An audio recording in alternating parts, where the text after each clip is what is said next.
So, as I said throughout this podcast, the thing that I'm so fascinated by is our belief systems, like the story that we tell ourselves about who we are. Hmm. And so, I like to bring on people on my podcast that have done extraordinary things. Maybe they've built a massive business and they've sold it for hundred millions of dollars. Maybe they wrote a book and talked about something that they've overcome mentally, whatever it may be. Hmm.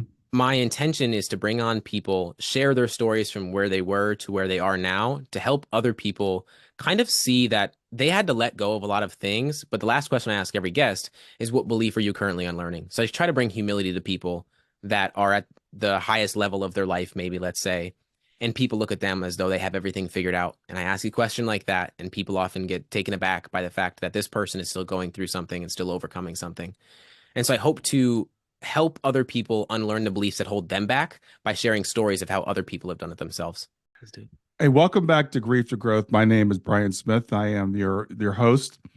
We explore all things about life, about the challenges of life, about overcoming those challenges, etc.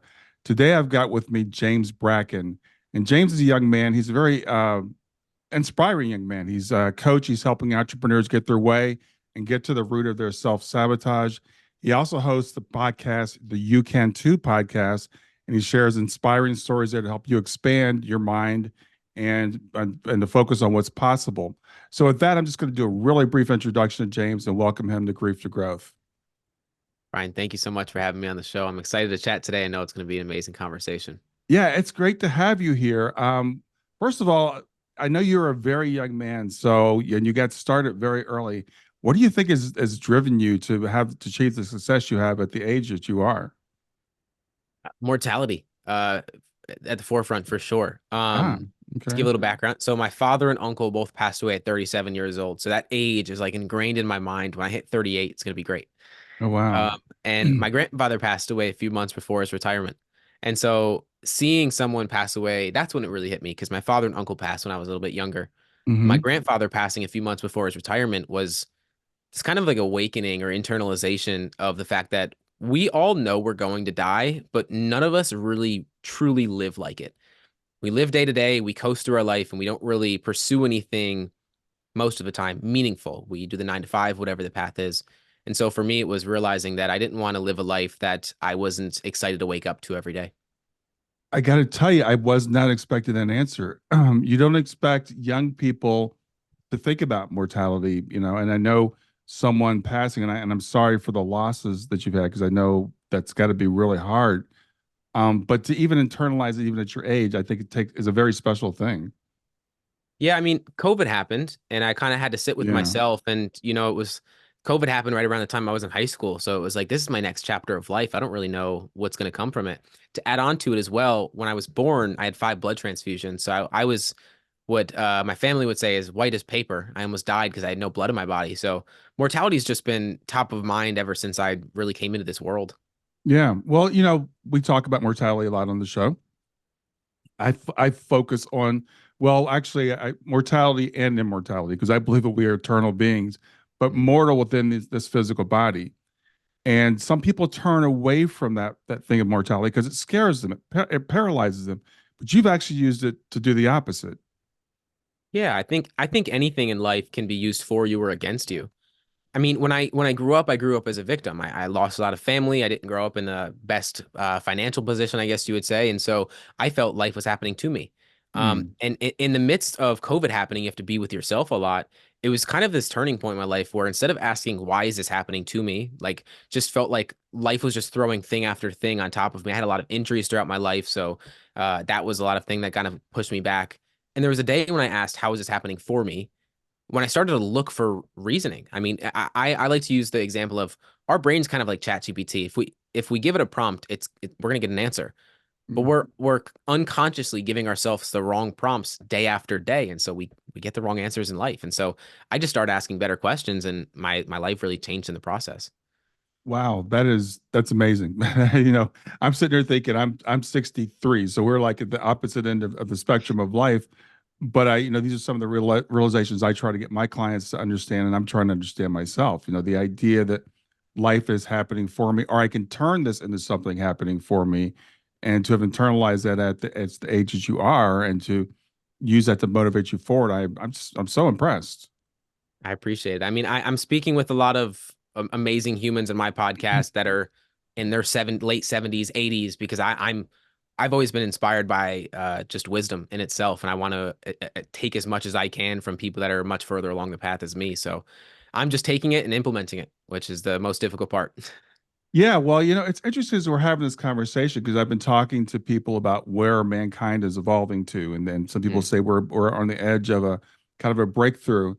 And I was talking with some of about like young people coming in that are like old souls, and yeah. I think there are people that are like that, people your age that are not the typical, I want to ignore death and pretend I'm immortal. It's like I'm going to embrace life and I'm going to try to embrace all the wisdom that I can. Yeah, I'm definitely, that is the one thing I've been told for most of my life is that I'm an old soul. I definitely, the people I hang out with are definitely 10 years plus older than me. And that's been it ever since I really left high school. I've started surrounding myself with, I joined a coaching program with everyone that was way older than I was, and I was 17 years old. So, I mean, I started surrounding myself with people that were older than me, that were thinking much different than me really early on, for sure. Yeah. So tell me about some of the guests you've had on your podcast. Man, it has been 230 episodes, so plenty.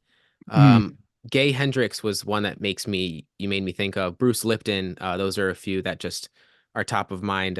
Seth Godin, um, so many just amazing, amazing humans that are in a similar just space of consciousness that just think differently about the world. And I can go on and on, honestly. I just look around enough books that I have in my room and think of, okay, I had him on the podcast too, and I had him, and right. so plenty of amazing humans, but I'm just thinking about the next conversation I get to have. Luckily, it's tomorrow. Yeah. So you're absorbing all this knowledge, and I believe it's interesting because again we kind of come in, and people think we come in. Some people think we come in as blank slates, and we're definitely not. I mean, you obviously came in with something, but then we still have to kind of reorient ourselves and get back to where we were. And I was reading that it takes most people up until about the age of 35 Yep. to kind of get back to where we were before we reincarnated. So, what do you think about your path so far? I love that you bring up 35 because that makes me think of one of the first books that really, I would say, changed the trajectory of the knowledge I want to consume and the actions that I take and the way that I think about life entirely.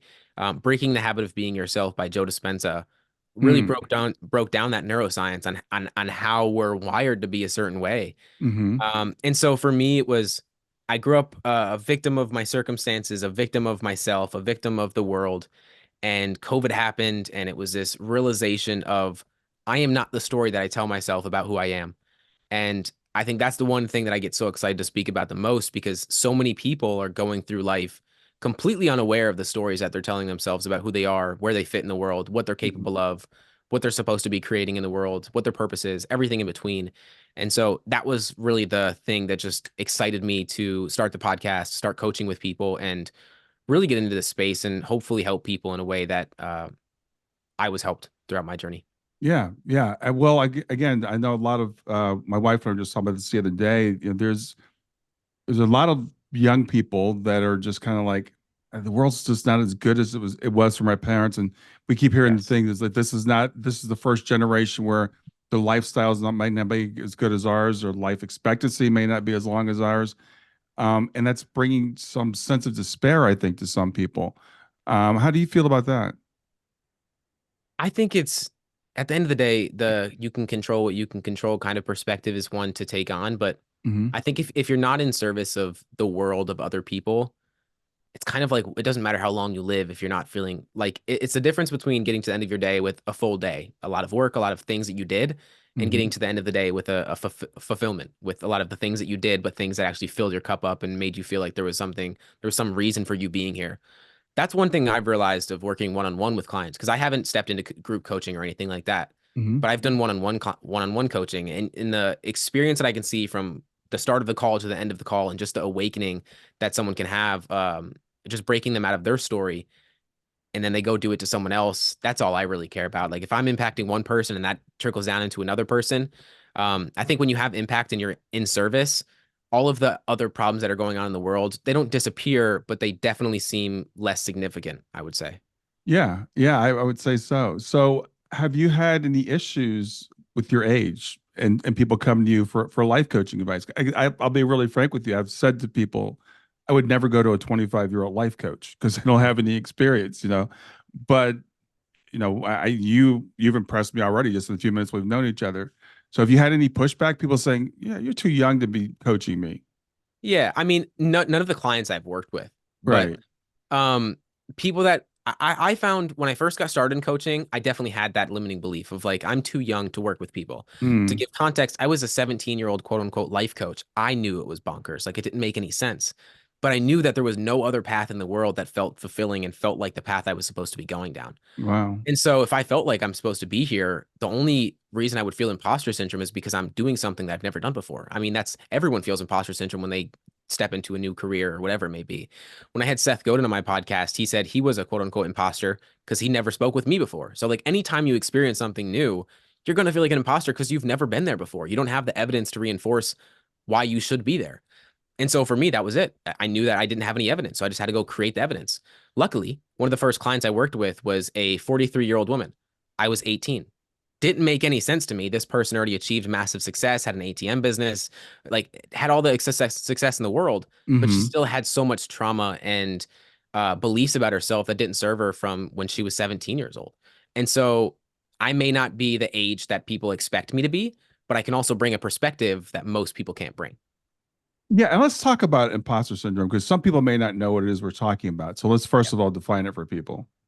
Yeah, I think imposter syndrome is this feeling as though you are not supposed to be where you are. Maybe you're in a room of people that are just more successful than you, quote unquote, or you're in a career position that you don't feel like you're ready for yet. Whatever that feeling is, it's a feeling. The difficult part is the story that we tell ourselves about that feeling. And if we tell ourselves a story that doesn't serve us, we're going to hold back. What I continue to kind of reinforce to clients is that imposter syndrome is usually a good thing because that means that you're in a position of growth. Like you are going to grow from an experience if you feel like an imposter, as long as you don't tell yourself the story that you're not supposed to be here.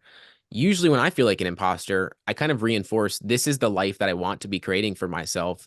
This is the next level. And so I should be feeling like an imposter. That's what I continue to try to reinforce to people is like if you're not feeling like an imposter, you're not in the right position because you're probably not growing.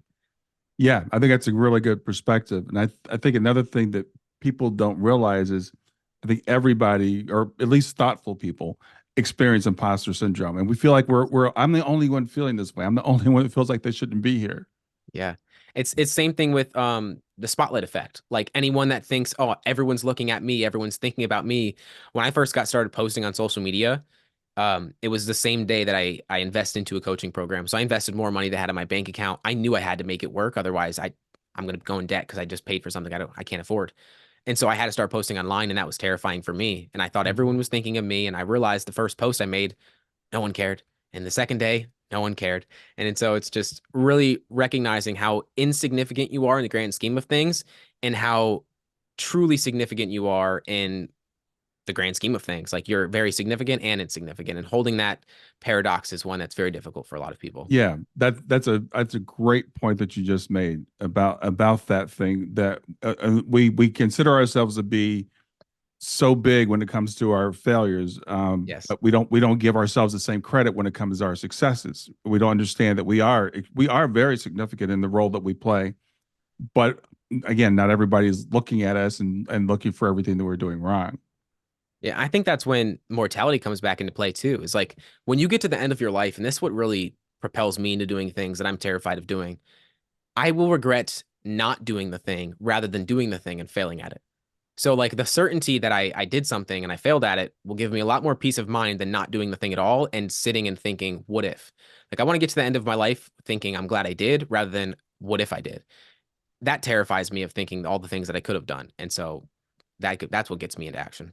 Yeah, that's a really good point. And also, when we try things and fail and realize that failure is not fatal, first of all, but we also try things and we succeed, so we can kind of reinforce it. But we have to try things, and that's where a lot of people, I think, kind of fall down. It's like I'm not even going to try because I'm scared. The reframe for me was failure is feedback. And I reframed that a few years ago because I think the false idea that people have about failure and success is that success is one road and failure is the other road. Mm. just doesn't work that way. It just doesn't, no one just goes to success and it's just some destination you land at. Success is along the road of failure. So it's like, it's the same road if you just simply don't stop. And of course, you have to pivot, and consistency isn't enough that, but just showing up enough times to get to X point, like the podcaster is a great example for life. Most people don't get past episode 3 that start a podcast. You create 10 episodes, you're past 20, like 98% of podcasts. I've released 100 or 233 episodes of my podcast. So Hmm. just that alone, if I did nothing else, I'm in the top 1% in the world. Like that's pretty much everything in life. Like being top of the top in most anything in life is just showing up half the game, really. Yeah, yeah, that's a great point too, because as you said, a lot of people, and I've seen it with a lot of things in life, they'll put out one, two, three, five podcasts. Oh, nobody's listening. I'm going to give up. Yeah, yeah. I know a couple stories of people that are really successful, and I remember, I don't remember who it was exactly, but a podcaster I listened to gave an example of someone that he knew that was getting 20,000 downloads an episode, and thought this isn't worth it. And I thought, man, oh man, if 20,000 downloads an episode was something to like just wipe off and not even think about, what a life that'd be. Yeah, well, that's another interesting thing to talk about is like what does success mean? Because we typically success we define as whoever's doing better than I am, you know. So then if that's our definition, then we'll never be successful.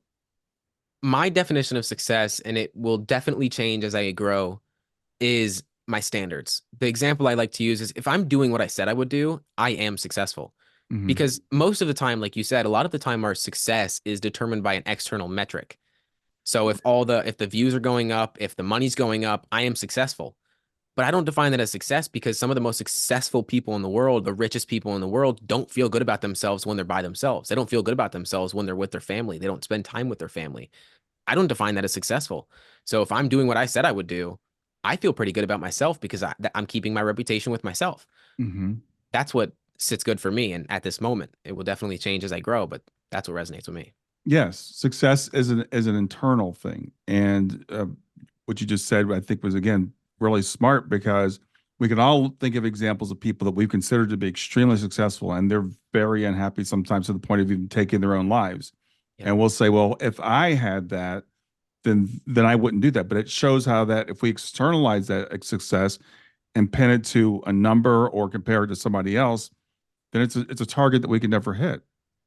It's the same thing as having a victim mindset. Like if we put our responsibility in the external, we're always going to feel like life is just happening to us and we have no agency. We have no control over what happens. It resonates the same way with success. Yeah, if we put something outside of us, we have no way of maneuvering and having some kind of pull over where we go or how we feel. And I think success really is an internal metric more than it is an external, even though 99% of the world sees it as an external metric. So, was there a point? I asking these questions is kind of wild for somebody that's as young as you are, but was there a point in your life where you felt like you made this turn, this realization? Because, as you said, you were handed a lot of very difficult things that some people would have said, "I am a victim." So, what turned it around for you? Man, I think of that often because there wasn't one moment where things just like magically changed, of course, but I think it was a continuous process of, I took a lot of pride in never reading a book throughout my entire schooling, like very much pride. Never read a book. I left Hmm. school and I've read more than I could possibly imagine. My bookcase recently broke because of how many books I have. I make a joke about that. Hmm. And I've read so many books. I've listened to so many podcasts. I've been able to speak with some profound humans on my podcast. I've hired a lot of coaching as well. And through time and time again of investing into myself, investing into my growth, I kind of realized the one pivotal moment that I spoke about earlier, life isn't happening to me, but it's happening for me. And Hmm. if I just really try to look for that in my everyday life, I will always find a way to see that life is happening in my best interest. Like our growth happens through discomfort. It comes from confrontation for the fears that we have, from the things we want to avoid, and everything in between. And I think when COVID happened, it really pushed me back into this moment where I had to think about how I felt about myself and what I really wanted out of life. Because at the time, I was going to become a real estate agent. I didn't really know what I wanted to do with my life. I didn't feel fulfilled. I didn't feel confident in myself. Hmm. I went down this path and my life really changed because I just started showing up, giving myself different evidence, and started taking in different information and really just applying it, and things changed from there. Yeah, and I can see a couple things. I mean, one is like it's effort. It takes work. And sometimes people they don't like it when as coaches tell people, well, no, life is about we have to work. We Yep. have to have a plan. We have to work it. We have to invest in ourselves. You're investing not only financially and you've invested financially, but also investing our time, our effort, and the other thing I think is really important is serving others. I mean, you Yeah. talked about this very early on, like I want to serve. I feel fulfilled when I serve others, and so when we can step outside of ourselves, I think that is one of the keys. Also. Yeah, I think for me, it was a mix of, I think the day that I made that investment into myself, the first investment I made into myself, was one of the most scariest moments of my life because I finally, what I realized, and I think a lot of coaches recognize this as well, is that people aren't afraid to invest into themselves. They're afraid of the work that's going to come after they invest into themselves because now the work's there. Now it's like, I invested into myself. Now the work really starts, whether Hmm. it's trauma that you're trying to break through, a business you're trying to build, whatever it is. And so that was the moment for me where I recognized I have to start believing in myself and actually start showing up for myself like I never have before. And that automatically, before I took any action, it automatically changed the way I looked at myself because I am someone that invests in my future. I am someone that bets on myself. It Yeah. was the moment when I stopped thinking playing not to lose and I started playing to win in life. And I think that was a moment that really shifted. And then, of course, when I start working with clients and the podcast, I started my podcast solo episodes. And it was like a public journal of me learning something, speaking it Hmm. out, and then I'm learning it twice. And then I go teach it and go ask clients questions about stuff that I'm learning. And it was just like so many different ways of learning in ways. And even with a podcast now, I'm interviewing people that wrote a best-selling book and then I get to ask them questions. Like that's a dream. It doesn't make any sense to me. So I learned in a lot of different ways, whether it was coaching with people, investing in myself, or learning from people directly. Yeah. Well, you've taken some risks, right? You've gone out and said, Yeah. I'm going to take this gamble. I'm going to take this risk, and life is about risks. Yep. I think that's another important lesson that you've demonstrated for people. Um, and that's I mean, my podcast is Grief to Growth. We talk about grief and we talk about growth. And I didn't know your story about your father, passing at such a young age. So what is your view on grief now? Hmm. That's one thing this year, more importantly, I've really got into a lot of somatic work. And coming from a point of not just trying to solve things with my head, with Mm, which a lot of people do. And I found that was a lot of my life was just this stoic kind of perspective of life's just gonna happen. I'm gonna get through it and we're gonna move on. This year has been a real priority. Um, really trying to feel my feelings more and allow myself to grieve and allow myself to experience maybe the feelings that I suppressed 10 years ago plus. My dad passed when I was 6 years old. My uncle passed not too long after that. And so like losing a lot of people was mm, difficult for me, but I didn't really internalize it until I saw them in a casket and then I kind of just moved on. It wasn't anything that I really took into account that this is trauma or this is something that um, can have such a massive impact on me. So really honestly rewriting my story of what trauma even looks like or seeing these things as things to actually value has been big this year and that's definitely a priority this year for coaching. yeah. Well, again, sorry for the loss of your father and your uncle. And as a 6-year-old, I don't even know how a 6-year-old processes something like that. So it's Wow. it's you really. I would imagine it's probably just coming up to you now as you're maturing that Yeah. all the impact that had and the loss and all that. So it's I would imagine you're still processing that pretty heavily. Yeah, I don't think I ever did. That's the thing, right? So I Right. think I think and that's for all of the people that really passed in my life. I don't really think I ever processed a lot of that stuff. So this year has been, the past couple years it's been all right, I'm hiring a business coach, I'm hiring a fitness coach, I'm doing all this. This year it's been a lot of health coaching and somatic work and diving into going to retreats and different stuff, getting more in touch with my body because for a lot of my childhood I was just disconnected from my body. And so making that a priority this year has been huge for sure. Yeah, I would again, I would think so. And I'm trying to think of how to, you know, phrase this in terms of you're going forward or what are your thoughts about the afterlife, about life planning, or we talked a little bit, we touched about like maybe reincarnation. What about any of that stuff? Have you thought about those things? If I'm honest with you, I really have been so trying to be so present in where I am that I don't even think about tomorrow. Oh, okay. So the afterlife has been such a thought that I truthfully, just being open, I have never really thought about. I'll be Okay. like I because I have so much detachment from what's going to happen after that I don't even think about that moment. I kind of live as though every day, every moment, I really try to, like, this year is like the past couple years, it was taking in more information, learning, Mhm. learning, learning, learning. Right. This year has been, and last year have been really sitting in that learning, sitting in Yeah. the peace and my with myself and being more present and listening to myself more than anything else. So it hasn't been too much of a thought, I'll be honest.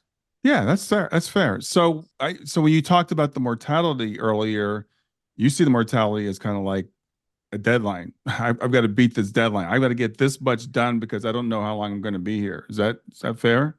I mean, I think we'll always be here in some way. I just don't see it being some absence and just blackness and there's Hmm. nothing there. I don't see that.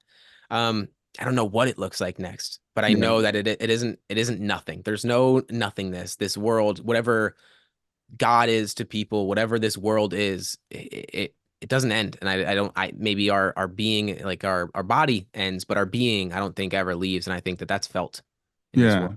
Yeah. So yeah, I think that's really interesting. So because I guess I misunderstood when you talked about the mortality. But it makes sense. It's like again, most people your age are thinking, "I'm going to live forever," or they don't think about it. But with Yeah, with they you, don't. you're like, "Okay, I know I have a finite amount of time here, and I want to accomplish something. I want to serve people, and I want to live to my full potential." And tell me if I'm putting words in your mouth, but you're not thinking, okay, it's like that's what I'm here for. I'm focusing on today. Yeah, I think of it as, and that's one thing is like vision hasn't been fantastic for me, and that's one thing I recently did a the Strengths Finder, and I found out that vision is really big for me, but strategizing isn't really big for me. And so working with a coach to kind of learn how to have more of a, I don't want to say intentional perspective, but I'm very consistent. I'm very good at showing Mhm. up day to day, but I'm not great at looking 5 years in the future because every year has been different. Hey there. Life's got its ups and downs, and sometimes it feels like we're navigating through a pretty thick fog of grief. But imagine if we had a bunch of friends walking with us, shining their flashlights, helping us find our way. Well, that's the dream I've been working on, and it's finally here. It's the Grief to Growth Community Circle. It's a place for like minded individuals where we support each other. It's chock full of resources and exclusive content. And guess what? It's free to join. The main part doesn't cost a dime. Just head over to griefforgrowth.com/community, hit the apply button, and bam, you're on your way. I love what Ram Dass says. We're all just walking each other home. I can't wait for you to join, start sharing stories, and growing together. Let's light up this path one step at a time. I'll see you on the inside. Yeah. So, yeah, it's definitely about being where I'm at, but it's also just being really intentional about not wasting this life. Because I think one thing I realized when I left high school was a lot of people went to college because they wanted to coast, is the way I like to use it, is they probably are not going to use the degree that they go to college for. A lot of the Hmm. people I knew dropped Hmm. out, but they're going there because they don't want to put in the effort to figure out what they actually do want to do is. They don't want to invest into themselves. And so I hope to help others be more intentional with the life that they are given, Yeah. because everyone's going through some kind of struggle. And if one person can help one person, can help one person, it's a domino effect. Yeah. Well, I think college is kind of a default thing, right, for a lot of people. Exactly. Yeah. I remember my daughter graduated from high school. Everybody's like, "So where are you going to college?" Just Yeah. the assumption where are you going to college, and then if you weren't going to college, you're going to the military. And as an entrepreneur, as a serial entrepreneur, I'm like, why isn't anybody teaching people about entrepreneurship? Why is no one teaching people about trades? Yeah. Becoming an electrician or becoming an HVAC technician, and then owning your own business in that maybe. Why do we put everybody on this same path?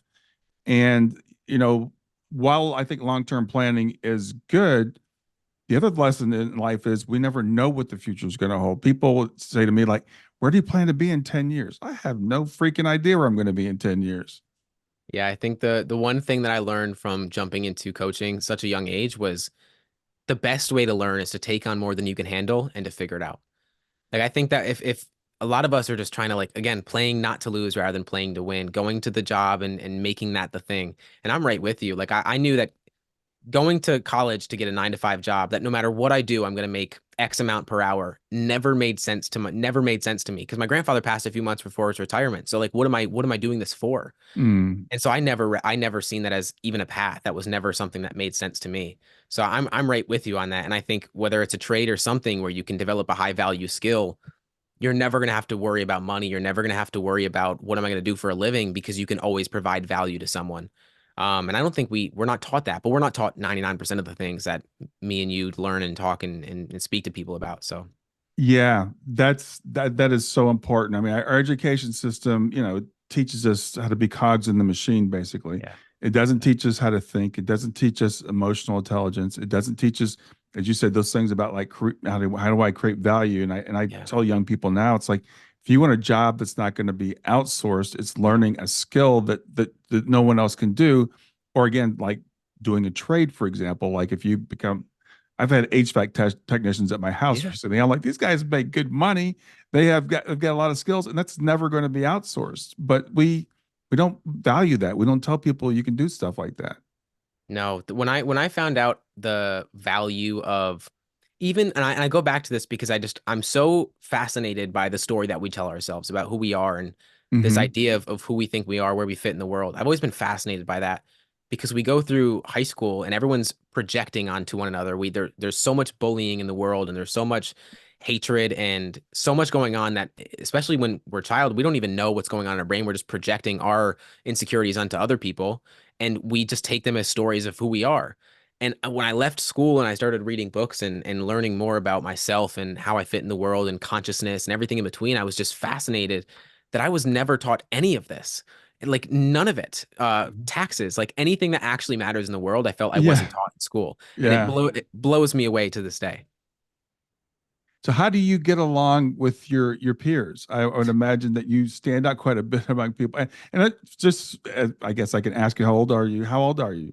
Yeah, I'm 20. Okay. So I've been doing this for 3 years, and I would say that when I first got into this space, I had to distance myself a bunch because it was terrifying for me. I thought cared so much about what other people thought of me, and it was scary in the beginning, but it r helped me realize how much this stuff just fills my cup so much, and how much it really matters to me, and the impact I can have on other people. I definitely didn't fit in well, but like I said earlier, like I'm surrounding myself with people in their 30s. I resonate with older people because I am an old soul. I really don't resonate with talking about this drama or that drama, and I never did, and I definitely never will. Yeah, I would think, and I mean, my youngest daughter, she passed away, 8 years ago. But she would be, 24 now. So you're younger than my youngest daughter.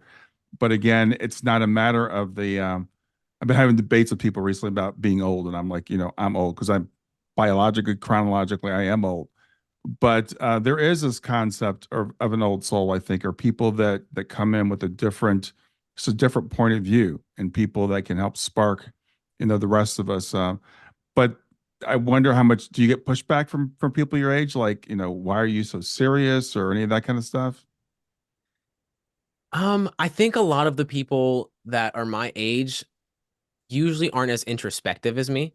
And Hmm. so it's not about being serious. I try to be sincere instead of serious. Alan Watts definitely pressed that into my head, but I think yeah, I think they're not as introspective as me. So I kind of just am as much of an observer as I can be when I'm around people that are my age, because it just allows me to ask questions and just practice just being the observer as best as I can, I guess is the best way I can say it. Because Hmm. yeah, I think it's the best way I can frame it right now. Yeah, that's fair. Um, so I'm gonna contradict what I said earlier about, like, thinking about where we're going to be, but what are your next things you're shooting for in life? You mentioned the age of 38, which Mhm. for again, a lot of us were thinking, well, that's young. Right. But I know for you, it probably holds a different kind of a meaning. So what do you want to accomplish between now and say then? Oh man, 38 seems like a forever, like so far away and so close at the same time because of time. I feel like time passes so quick some days.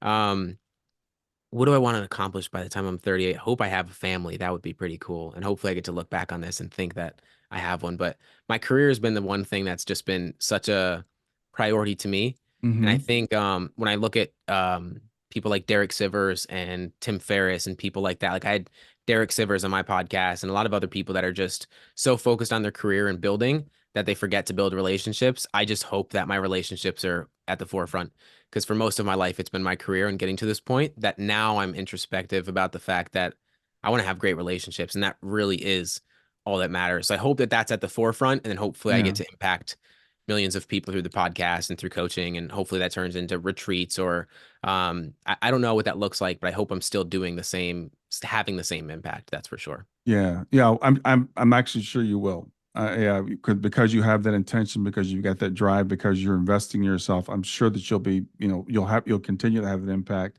And it's funny you mentioned about time being so weird, because when you get to be my age, you realize that time is it's very strange. I'm Yeah. looking at pictures of my daughters, from before you were born, Yeah. and on the one hand, it seems like a long time ago, but on the other hand, it seems like very quickly. And to know, at your age, where that is almost double your age, but I can tell you, it goes very fast. It will go by faster than you can really even imagine. Yeah, I often say that the days might go by slow sometimes, but the years go by like they're weeks. Like it is insane how fast the fact that we're in 2024 and we're already 3 months, 4 months into the year blows me away because I feel like I'm still looking for 2021. I remember in high school thinking 2021 is so far away. That's when I graduated. Right. And boy, oh boy, how the time has just gone by insanely fast. But again, goes back to being intentional about like just the day to day. Like, how are you spending your time?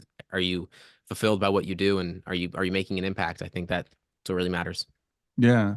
So what is the what will people get from listening to your podcast? If someone says, what's this podcast about? Why would I want to listen to that? Yeah. So as I said throughout this podcast, the thing that I'm so fascinated by is our belief systems, like the story that we tell ourselves about who we are. Hmm. And so I like to bring on people on my podcast that have done extraordinary things. Maybe they've built a massive business and they've sold it for hundred millions of dollars. Maybe they wrote a book and talked about something that they've overcome mentally, whatever it may be.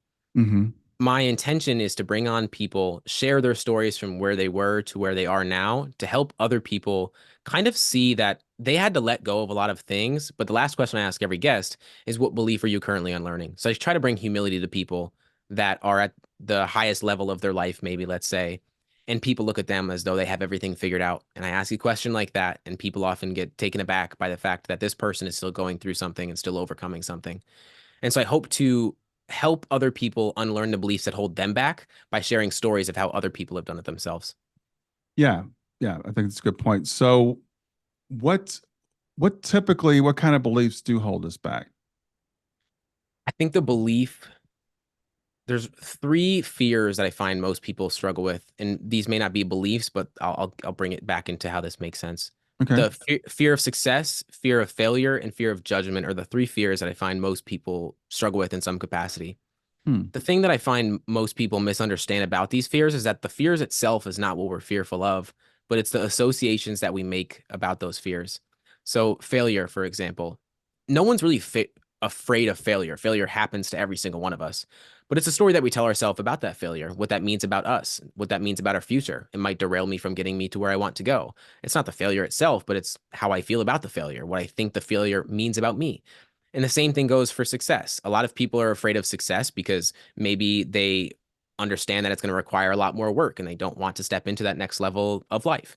And they know that where they're at right now is comfy and it's they like their day to day. Could be that if they achieve success, the people that they're surrounded by, their friends, their family, are going to look at them differently, and your relationships are going to get messed up. And so I think a lot of the beliefs that people have are just completely they're not aware of them. And you can't overcome a belief that you're completely unaware of. And so belief drives behavior, behavior drives beliefs. And it just goes right back and it's just a circle. And Hmm. so if we're unaware of the beliefs that hold us back, oftentimes we are going to live a life as though this is how life is supposed to be. Um, So that's what I have, but keep the questions coming. So how do we start to overcome those fears? Like, for example, the fear of success, which some people might say, well, that's ridiculous. I don't Yeah. have, why would I have a fear of success? Yeah. Yeah, it's funny because I was just on another podcast speaking about this exact thing because it is the thing that I think most people think there's no way I can have a fear of success, but I've experienced it with clients, and so I know it's a thing. And I've experienced within myself, within so many people. Hmm. How do we overcome those fears? I think the first thing is I've seen so much value in coaching because I think that we can't a lot of the time we are way too close to our problems to overcome the problem, right? It's like you can't see the picture while you're in the frame. It's really hard to see that. So the same thing goes for our problems. If we're not able to take a look, an objective look at our fears, it is our reality. That is what life is. So I think a lot of the time it's getting really intentional questions asked your way to help you get to the answers that you have for yourself. Because that's one thing I think a lot of, especially coaching, a lot of people misunderstand is that coaches have all the answers. And I continue to reinforce it. I don't have the answers, but I definitely have the questions. And I'll ask you a lot of questions that because you have the answer. And we'll get down to it if we ask enough questions to get there. So I think hiring a coach has been the most impactful thing for me because it also holds me accountable. I'm investing into myself. I'm showing up in a way that I wouldn't show up otherwise. Hmm. And that could be through journaling, that could be through meditation, could be through going for a walk and just asking yourself more intentional questions. But if we're always looking outside of ourselves for the answers, we're never going to get them. But if we're asked questions or we ask the questions ourselves, we'll realize that we have a lot more agency than we think. Yeah, well, you made a good point about hiring coaches. Because when I first got into this, I mean, I was like, I didn't really understand what a life coach was, to be frank. I Right. knew I wanted to help people. I knew I had some wisdom to help people. Yeah. Um, but I think a lot of people think, well, coaches are, I'm going to go to coach and they're going to have the answers to like, should I quit my job or should I do this or, how, and it's like, no, we're more like helping you turn within, helping you to understand that the answers that you have are within you. And I find out a lot of times it's kind of what we're talking about to this point is helping people to reframe about what life is all about, to reframe their own abilities. It can be the reframe the story that we're telling ourselves about the situation that we're in. A lot of the time, our suffering doesn't come from the situation, but it comes from the story that we tell ourselves about the situation, right? So if we're in a problem that we're dealing with, I was at a Lewis Howes event, like I said before, in Ohio last year, and he used Hmm. this example of if you're a fly going against a window and you're just smashing against that window, but you go a little bit to the right and the window's open, but you're still smashing that window because you're not able to really step outside of yourself and see that there's a path right there. So Hmm. as coaches, we don't have the answers. We're not going to give you the answers.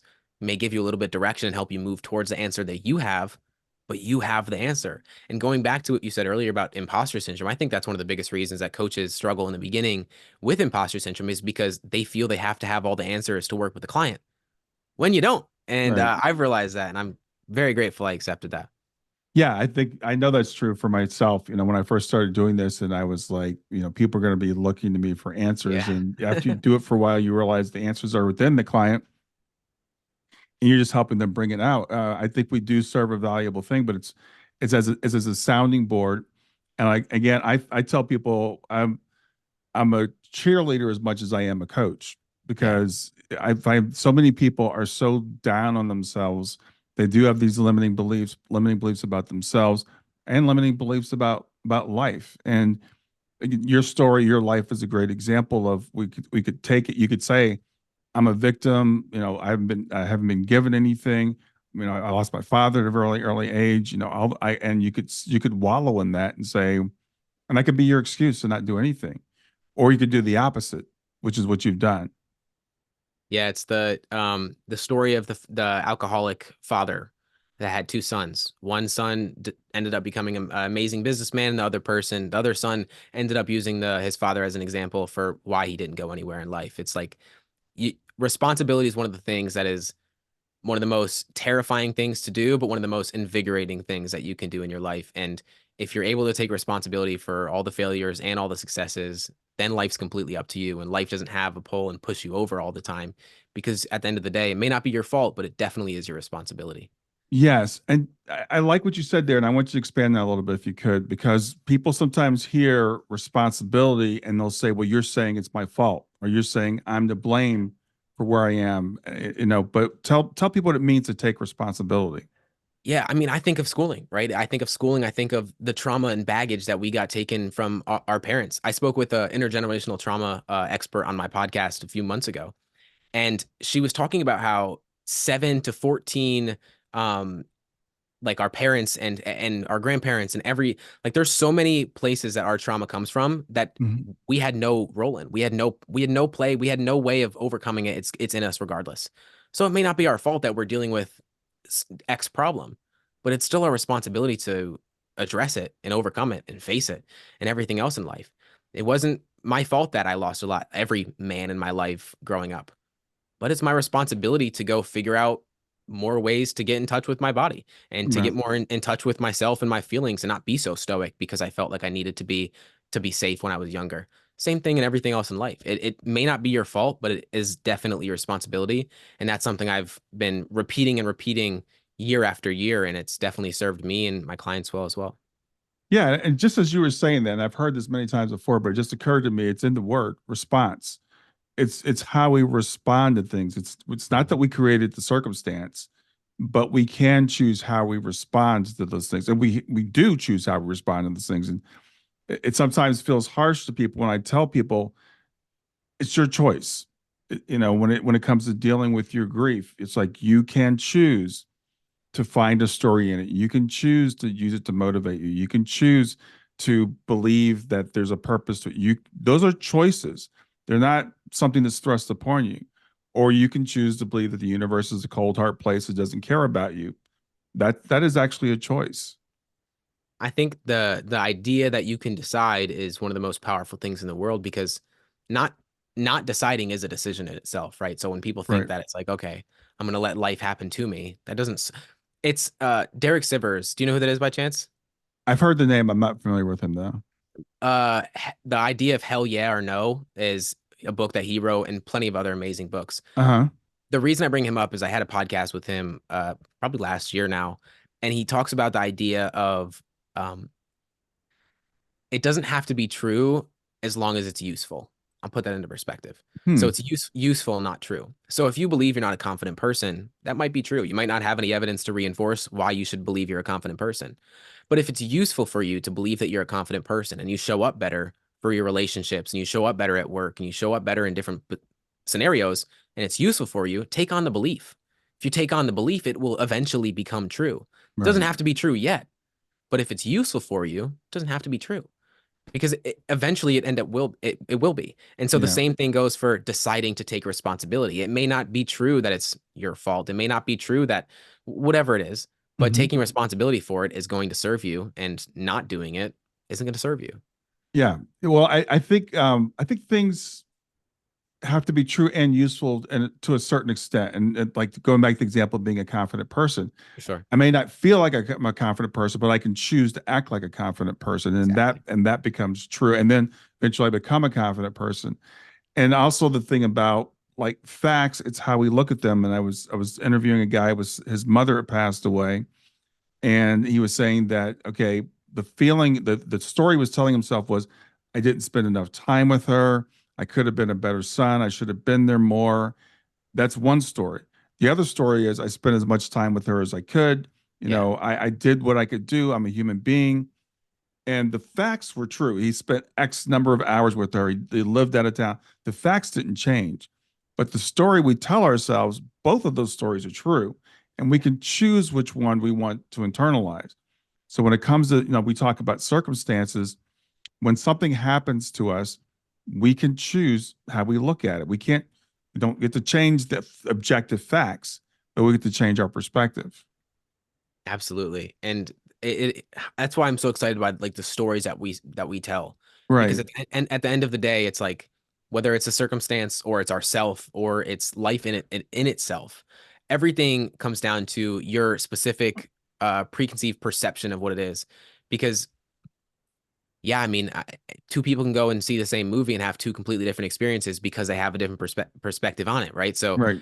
we're all going through life with different color glasses on, and if we're able to recognize that and just tell a different story, life would be just much more just an amazing place. And it Yeah. already is. Like we're already living in heaven. Heaven is this world, but that's a story at the end of the day. Yeah. Well, that's a great example too. The world that we live in, because I hear so many people saying that the world's terrible, things are bad and getting worse. And I'm like, yes, if you choose to look at it that way, you can find things that are getting worse. But also poverty is down. There's not as much war as there used to be. Children, life expectancies are going up. All these things are actually, better than they were before. We can choose how we look at it. And it's not being Pollyanna to say that, I can be successful and I can be confident in all those things. You can be if you decide to be. Yeah, absolutely. It really is. Again, going back to what you said earlier, it's a choice. And I think a lot of us think that if we give up our choice, or if we don't make the decision, then life will end up working in our favor of some sort because we're letting life happen. But the reality of it is when we take responsibility and we actually choose to take responsibility for all the negative and the positive and the good, the bad, that's when life really starts to happen in our favor because we take responsibility for all of it. But that's the thing. We have to take responsibility for all of it, not just the good. Yeah. So James, let me ask you, what's the one belief that you're working on now? The one belief that I am unlearning is that I have to accomplish things to know that they're not going to bring me what I want. What I mean by that is there's this idea of hedonic adaptation. Once we get to something, it eventually becomes normalized to us, whether it's a job, it's a whatever it may be. And Hmm. I think the thing that I'm unlearning, and I heard Chris Williamson, a podcaster, talk about this, that he had to get to a point where he achieved 1 million subscribers or got to whatever it was for him to realize that that's not what he needed. And I'm trying to consistently unlearn the fact that I don't have to get to that point to recognize it's not what I need. I can do that now. And that's why I say the day to day is what I really care about. Because if I'm so ingrained in what I'm doing now, I'm not even thinking about what I want to accomplish because I'm just doing the day to day things that make me feel fulfilled. Yeah, that's brilliant. I think that's really smart because again, a lot of us we spend so much time chasing, chasing, chasing, and we're always putting that carrot a little bit farther out than where we are. And even when we hit that 1 million subscribers, and you and I would say, yeah, I have a Yeah. million subscribers. This is great, right? I'd say that now, but I remember when I first started my YouTube channel and I had 1 subscriber, I thought I'll be really happy when I get to 100. And when Yep. I had 100, I'm like, I'll be really happy when I hit 1,000. And so now I'm like, okay, don't set that goal anymore because you're never going to hit it. You're never going to hit that number that's going to make you happy. It's got to be that internal fulfillment, right? Am I doing the best that I can do? Am I impacting as many people as I can, or not even as many people? Did I impact one person? Did I take the action and release the episode? Like that Right. that's what matters because I can't control how many people view it. Like when I thought getting to top 1% in the world of podcasts, it's going to be everything. And then I realized if you just show up enough times, you're going to get there. And then you hit 1,000 subscribers on YouTube. And it's like whatever you achieve, it's not going to bring you what you need to give to yourself Yeah. internally. And at the end of the day, that's the thing that I wouldn't say I'm unlearning it, but I'm reaffirming it to myself. Right. Well, it's easy to get caught up, and then unlearning is interesting. We talk about that because it's easy to get caught up in the world around us and the values that the world places on us and the Yeah. values that it imposes on us and what we consider to be success and all those types of things. And it's funny because sometimes people ask me like, how are things going with my career, because this is a career shift for me, and it's really easy for me to compare myself to the top 1% of podcasters, or to, I don't know, Seth Rogen, or to Joe Rogan. I mean, Joe Rogan, Yeah. or, somebody. I'm like, well, I'm not Joe Rogan, right? And I'm not, in my space, the guy Alex Ferrari that does Next Level Soul. I'm always Love like, them. I'm looking at Alex, like, I want to be like Alex. But for my people that know me, they're like, well, Brian, you're doing great, and I have every once in a while someone will come and say, yeah, I listen to your podcast, and I'm always taken aback because it's like really cool when somebody says that. So learning to say, being happy with what you have, right? And realizing that we're doing more than 95% of people, as you said, just by showing up, by putting out a couple hundred episodes, because I'm somewhere around there where you are in terms of, a couple, 300 episodes. And when I started this, 4 or 5 years ago, I didn't envision being here. Me either. Me either. But like, how could we even see where we're gonna be in that point? And I think that's one thing too that I think is really important to think about is just because something is difficult doesn't mean it's meaningful. So, like for a lot of people, like if it's so difficult, then it means something to me. It's worth going after. Or like you said, it's like defining what is success for you, not what is success in in the world, like what people see as success. Because I think letting go of what you think you're supposed to want and actually go after what you do want is one of the most difficult things in the world because we don't ask ourselves enough, what do I actually want? Not what am I supposed to want? What do other people want for me? What do I want? And I think asking that can be one of the most powerful things just on a day-to-day basis. Like, what do I want right now? And what do I want just in the world? Because otherwise, you're just kind of floating through life hoping that I'm going to get to somewhere that someone else wants me to get to. And Yeah. it's not it. That kind of goes back to our talk earlier about, people's expectations for you, people Yeah. saying you should go to college. Or when I was in school, my mother was like, you should become a doctor because you're really smart and you're good at science. So Yeah. therefore you should be a doctor because that was her idea of success. And I'm like, I don't want to be a doctor. I don't like I don't want to go to that kind of school. It's like I knew that wasn't for me. Mhm. And for people, your age or a little bit younger than you are coming out of high school, making that decision, I'm hoping that a lot more people start to say, what fulfills me? What's going to make me happy? And yes, we do have to have some practical considerations, but there are a lot of ways to add value in this world besides getting a bachelor's degree in English or something. Yeah, I think it's just, and it's tough because if your parents don't support you, it's really difficult to go down a path that isn't college, say, for example. But Hmm. I think trying a bunch of stuff out, just throwing stuff at the wall and see what sticks. Because none of us give ourselves the amount of time like to try things. Like a lot of people go to school and they'll do a degree and they'll realize that's not the degree for me, and then they'll do a different degree. But it's like you're learning, you're not doing. And I think we learn so much more when we do stuff, even if it's the wrong way, rather than going to learn something and never even applying it. That's what I don't understand. Yeah, but we get really fearful about that. I remember my daughter, hopefully she won't mind me saying this, but she started off college in a certain degree and then realized it wasn't for her, but she felt I'm going to be embarrassed telling people I changed Yeah. my major. It's because people are like, "What do you want to be?" Okay, how fast are you going to get there? You've only got and we don't give people time to try things, to experiment, to quote fail, but it's not failing. It's learning how not to do something. It might be learning I'm not really interested in this thing I thought I was interested in. I have something amazing to say about that. And maybe this will, if your daughter's still going through that, she'll resonate with this, or anyone that is. Like I told you earlier, I was going to become a real estate agent. So I Hmm. graduated high school. Real estate was going to be the path for me because that's a way of generating some kind of income that isn't dedicated on how many hours I work. Hmm. I spent 6 months. All I did for half a year was focus on the course, take the course entirely online. And I even surrounded myself with the real estate group in my state because I wanted to be surrounded by them and see what I needed to learn Right, and be right. around it. So I did everything to like become an agent. A few months before I turned 18 to be able to take the exam to become an agent, I decided I'm not doing it and I invested into coaching. I had no idea what a coach was. I had no idea what I was going to do.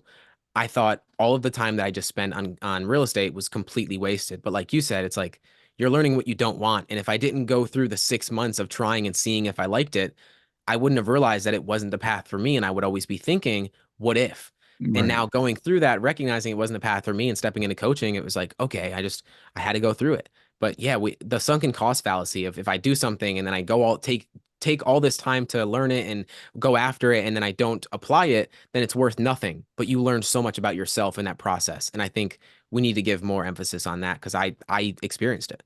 Yeah, that's brilliant. That's awesome because and the other thing about the sunken cost fallacy that's so ridiculous is I've already spent so now I'm going to spend more, and whether it's money or whether it's time or Exactly. whatever, it's like Exactly. because I've already spent into something I know I don't want to do, I'm going to put more into what I don't want to do, and then 5 or 10 years down the road you realize you're in a career that you've always hated. Yeah. So I'm very proud of my daughter for saying this isn't what I want to do and making the switch. And yeah, it cost her another year of college and it cost us a few $1,000s, but that was money well invested because she's doing something now that she's very passionate about, and she's got more opportunities that she didn't even know existed at the time. That's the other thing about life is we don't know what else is coming. So we show up for today, we do our best for today, we prepare ourselves for these unknown things that are going to open up to us in the future. Yeah, it takes a lot of courage to pivot from something. I think that's one thing that a lot of people lean on is if I'm just consistent in this, it eventually will lead to something. But consistency really isn't everything. If you're consistently doing the wrong thing or you're consistently showing up for something that isn't in alignment with you, it's not going to lead you to where you want to go. But I love that. I love that for your daughter as well. Cause yeah, you have to pivot. And I could imagine with all the external perspectives of your friends and everything else, it's terrifying to pivot. And that's why I almost like pretty much isolated myself because I was like, this is on me. I'm just going to figure out what I want to do and forget what everyone else is doing because it's not anything near what I'm doing. So like, I don't know anyone that's an entrepreneur, even where I live to begin with. So it's a completely different route. But at the end of the day, your life is for you. It's not for anyone else. And you really have to take that into perspective. That's for sure. Yeah, I think that's a great way to end. So, James, tell people where they can find out more about you. Tell people about your podcast and remind them of the name of it and all that kind of stuff. Yeah, absolutely. Thank you so much for having me, by the way. It's been an amazing conversation. James Brackin IV on all the socials. James Brackin. A lot of people think it's ENIV on all socials. And then the You Can Too podcast on Spotify, Apple, YouTube, everywhere you can find it. And yeah, thank you so much for having me. All right, man. It was great having you here today. Have a great rest of your day. Right back to you.